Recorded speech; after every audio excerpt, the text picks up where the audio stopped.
بسم الله الرحمن الرحیم.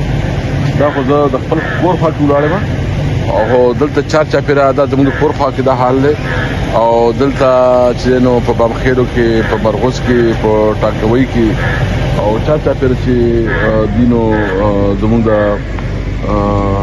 کلی د سیلاب په ضد کې دي.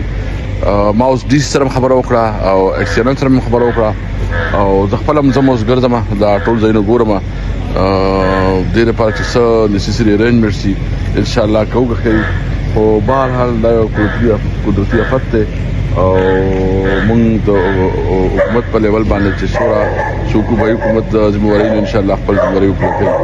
موږ د لپاره چې ځ خپلم علاقه ته ګرځم او ام پی سپټمبر چې علاقه کې وځو ټکی او ټول خلکو سره رابطه وکړي.